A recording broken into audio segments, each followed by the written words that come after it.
Richard Marles was quite clear this morning that when he took over, there was a capability gap in terms of when the Collins would begin going out and the AUKUS submarines would come online. And he was suggesting that this option, stopgap solution, if you want to call it, of purchasing 3 Virginias wasn't on the table when he took over the job. Is that correct, or was that always on the table for you?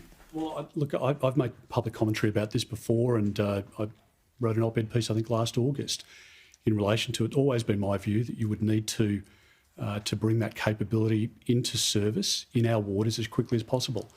And that's what I was working towards, and I'm glad that Richard, as my success, has been able to deliver on what we were negotiating. But of course we were talking with the Americans about capability, and the Virginia class is the most obvious developed, mature capability, best in class, and gives us the ability with a 30-year reactor to, along with all the other technology, give the Australian Navy the best chance of defending our country.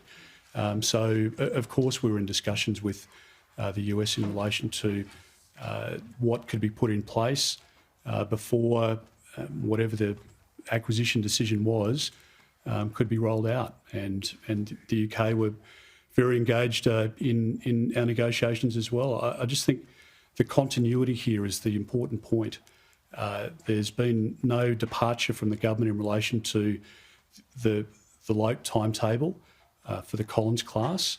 There's some question, and rightly, I understand the Deputy Prime Minister's hesitation about do you need the load for all of the boats or not. The South Australian Premier's got a different view. He says he's got a commitment that they'll all be subject to an extension of their life, but no doubt that'll be clarified. So there's a continuity here, and that's what we welcome.